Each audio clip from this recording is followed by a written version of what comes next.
Each tree is known by its own fruit. Good morning.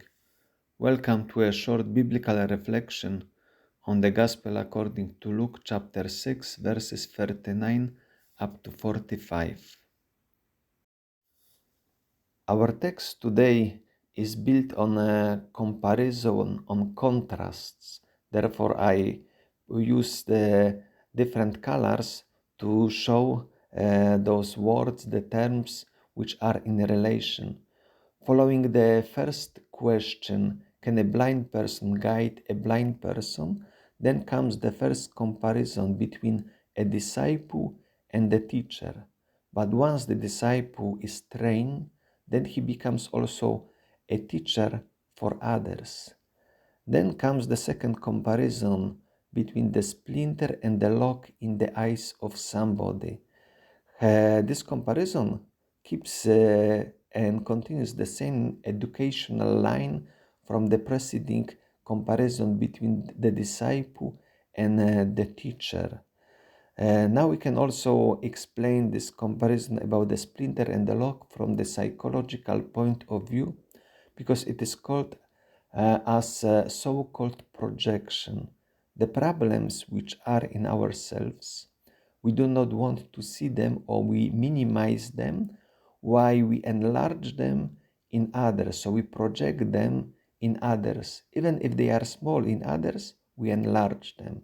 So therefore, the suggestion of our comparison here in the Gospel is that firstly, we need to discover the log, so the big problem in ourselves, in order to be able to see the presence of any small problem, the splinter, in the eyes of our brothers and sisters. And because also applying this educational now line of understanding, once somebody learns how to deal with his or her own problems, then it's like a disciple who is learning, is mastering himself or herself, and then finally can become a teacher to help others to deal with their own problems, even if they are small. And then comes the third comparison concerning the fruits, what is good and what is evil. However, here I translated the words in verse 43 differently than in many English translations. Only the New Jerusalem Bible translates those terms in that way.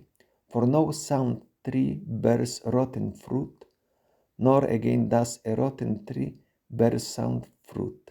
While later we have the comparison between good and evil in verse 45.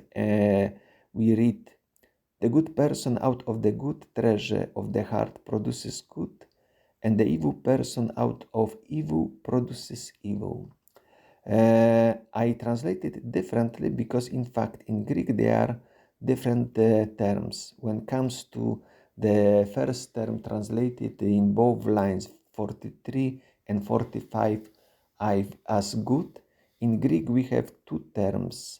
The one in verse 45, it applies to moral goodness, agathos, while in verse 43 is another adjective, kalos, which more applies to beauty. I would say now we could contrast it as something what represents the exteriority, the visibility. So the goodness, moral goodness is invisible, while this beauty is visible. Therefore, I apply the term sound to the tree because the sound tree is visible, and then in fact what is produced as good fruits also would be externally visible.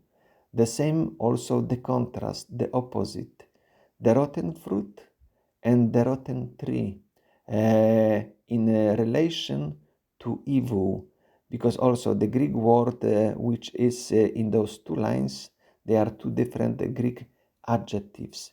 So then we could say that verse 43 stresses that visibility, that we recognize after the fruits what is inside, and this inside, internal, inward, goodness or evil, is now stated in verse 45. And the two verses also which I highlighted stress this relation between interiority and exteriority.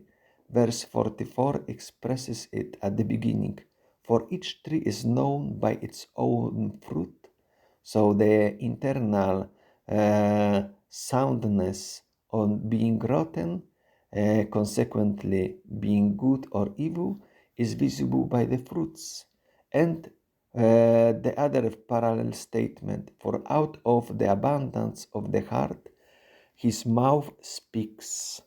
Heart represents interiority, so the internal goodness or evil becomes now visible once the person speaks, because speech is one of those elements which reveals, or even we could say deceives us. We can try to hide ourselves as we try to hide the log in the second comparison in our eyes, why the speech makes it visible, because we speak from our heart.